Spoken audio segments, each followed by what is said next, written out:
First off, before we start, I really thank you guys for the followers. I really appreciate it. I love you guys. It's been a lot of fun, and because my page has gotten kind of popular lately, these China companies have been contacting me because they want me to review a whole bunch of their stuff, and that's kind of what happens to a lot of these pages, just become these China review company pages. Anyways, GearBest contacted me and they said they want me to review all this stuff, and I said no. Okay, fine, I'll review something. Send me your very best drone. Send me your single best item, and I will review that, and I will incorporate it into my other things and do something with it. And this is what they sent me. So this thing is a Flysight thing. I could not get it to bind to anything. It's supposed to be DSM2. I even put my own receiver in there, and it seems like the board just doesn't work. Anyways, the battery is interesting. I'll probably use that for something else. They also sent me this, which is really awesome, and I've seen it. I saw this a year ago, and it was good a year ago. It has amazing reception for a crappy little watch. This I would recommend. This I would not, but up to you. So the goggles, the Flysight goggles and the Dominator V3 goggles. These are the closest competitors. The Fatshark lineup. First of all, Fatshark has three lines. They have the Predator line, they have the Dominator line, and they have the HD line. The Predator line is their low-end line, which I do not recommend to anybody anymore. The Dominator line has always kind of been their best line in the middle, and I think the best pair of goggles they ever made was the Dominator V2s, because it did have a 640 by 480 screen, square screen. It had the DVR, and it had the modules that you can replace, and it was white, so it blocked the sun, which was really nice. And they discontinued it. So then they made the HD3s, which are terrible. All the HD goggles, in my opinion, are horrible because the optics are just terrible. You can only, or at least the majority of people that look through the screens, can only see the center of the screen as focused, and the rest of it is super blurry. On top of that, it's not actually HD, it's 800 by 600 resolution, and it's a 4:3 screen, which I don't think is actually very good anymore. If you've seen my other videos, you know that I only use the Monster camera. The Monster camera is a 1200 TV line camera. It is a CMOS sensor, so it does have some jello to it, but it is drastically higher resolution, so you can actually see where you're going. If you're still using a Sony 600 camera, I mean, I don't even know why people get the Dominator HDs, because it doesn't look any better. Okay, so these two goggles actually use modules from the same company, Copen. They're both using the same modules, and what Copen supplies to them is the screen, the optics, a little casing around the screen and optics, as well as the video driver. The Fatsharks are using a 800 by 480 screen, and the Flysight is using an 854 by 480 screen. Okay, so now I'm going to play the actual comparison video, and you can watch that. The Flysights look a lot sharper. They look a lot sharper when you look through the lenses with the 1200 TV line cameras that I use. It looks stunning. It really looks beautiful. Additionally, the high resolution, even though it's only 54 pixels wider, it looks a lot better on Connex as well. Even though Connex in the high performance mode is not even pumping out full 720p, it's a little bit less than 720p. My Monster cameras actually look a little bit better than the Connex cameras. It still looks sharper and cleaner on the Flysight. The Dominators, however, use a screen that is higher contrast ratio. So you're looking at these two comparison videos, and what you're probably noticing is that the Dominator on the right side looks much clearer. And the reason is that, okay, so when you go to Best Buy and you look and you compare TVs, it says, okay, this one has 1,000,000 to 1 contrast ratio, this one has 10,000,000 to 1. Those contrast ratios are blown out of proportion, they're comparative, and they mean nothing. The manufacturers have just made up these terms to confuse the buyer. When you're looking at screens and you're comparing contrast ratios, the screen that kind of has like a gray hue to it, or kind of like you can't see clearly through the darks and the lights, that has a lower contrast ratio. The Dominators just have a higher contrast ratio. On top of that, the backlight on the Dominators is a little bit brighter as well. So even though the Flysight is using a high resolution screen, the Dominator screen looks a little bit clearer because of that higher contrast ratio. That being said, I can pretty much fly both of them the same way, regardless. You get used to anything you're using. If I had one and I didn't know about the other, I probably wouldn't notice. And then the other thing you're seeing here is the breakup quality of the static. So my Dominator V3s, let's start with the Flysight. The Flysight breakup quality is a little digital. It kind of has this little like sharp cutting lines to it, and it doesn't have the same kind of snowy quality as the Dominators. It's not bad. It's just another quality of breakup that you have to get used to. The receiver module on the Flysight is not quite as good as my fake diversity on Dominators. But if you're going to get the Dominators, you're probably going to want to get either the LaForge or the Furious module, because those are the two best modules at the moment, and those are like $80 and $110, so it's kind of a significant step up. With the Flysights, I would recommend using a ground station, just because I feel more comfortable knowing that I have good signal quality, and when you're using a ground station, you have better signal anyways because you have all these antennas away from your head. The Dominator, on the other hand, has this issue where the screen rolls.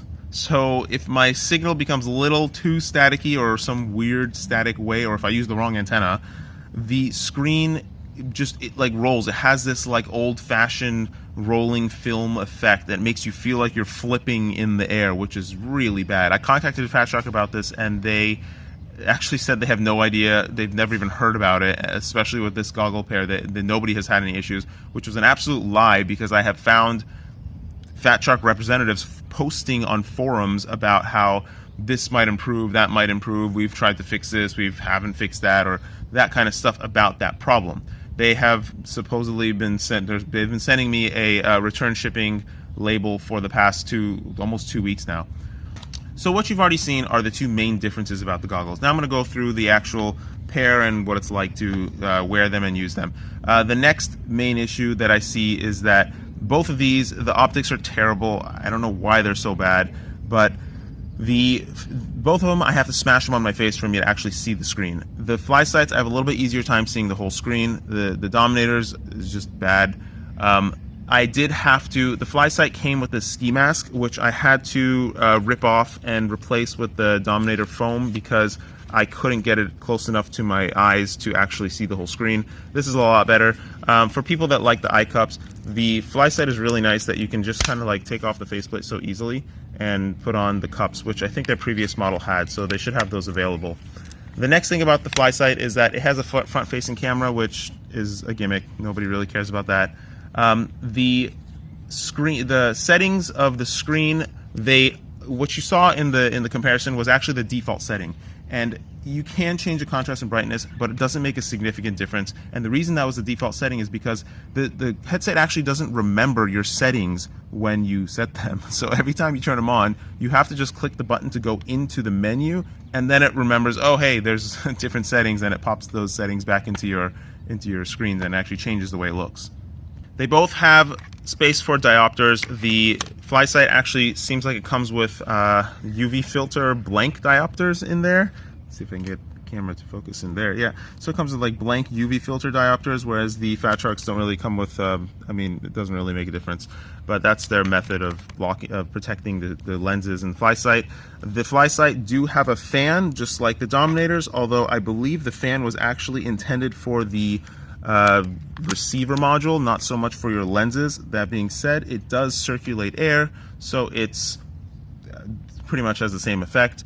You can change the IPD adjustment on the goggles, just like the Fatsharks. The HDMI in works great, works with 1080p, works at 720p, works great with Connex, AV in and out, work great. Actually, as the Dominator also has AV out.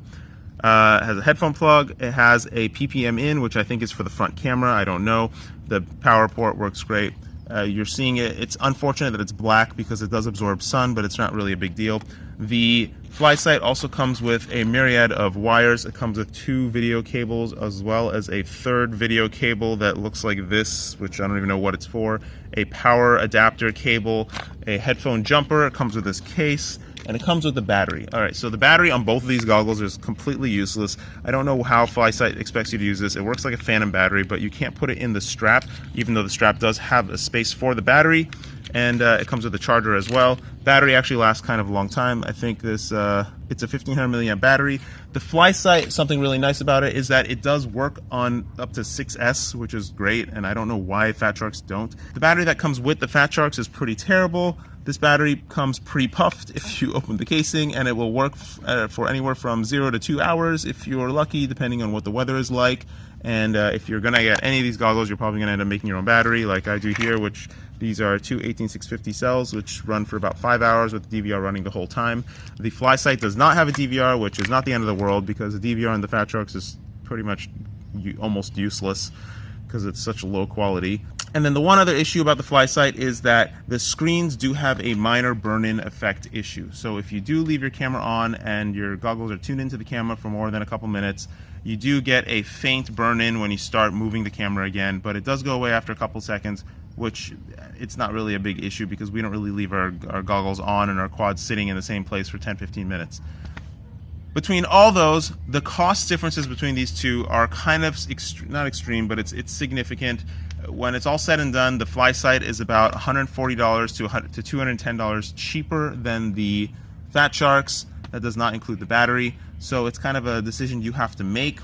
Me, myself, I started with a pair of head plays, which were terrible, and you don't really want a shoebox pair of goggles. And after about 8 months, I noticed that I was flying a lot, so I decided, oh, hey, let's spend some money and get some Dominators because they seem to be popular. And I did that, and when I tried to transition from the head plays to the Dominators, it was pretty difficult because I was going from looking at like a theater screen to something the size of a postage stamp. That being said, I now would not go back to the head plays at all. I can fly much better with my Dominators with a small screen than I can with a big screen. It's really a personal decision. I cannot recommend any of these. They're both such bad products that it pains me to even use them. I don't know why a company can't just give us a nice headset that has a 720 screen. I don't even care about a 720 screen. The same resolution, just like optics that work properly, and a faceplate that fits your face properly, and a fan that actually does defogging. Both of these fans barely defog, and a DVR that actually records half decently. There are pretty good DVRs out there. It's mind-blowing. It's mind-blowing to me why we haven't had this product. Hopefully somebody will hear this cry and make a good pair. I myself have been trying to work on a pair, but it's really hard to get these Chinese companies to understand what you're saying and actually execute the way you want it to be executed. So maybe sometime in the future I will have a product available, maybe not, I don't know. This is a very unfortunate topic and area to discuss. Anyways, please floss, please floss, please floss. Do not forget to floss. It is very important. If you're going to choose one or the other between brushing and flossing, flossing is more important. It's actually more important. Please, for heaven's sakes, floss.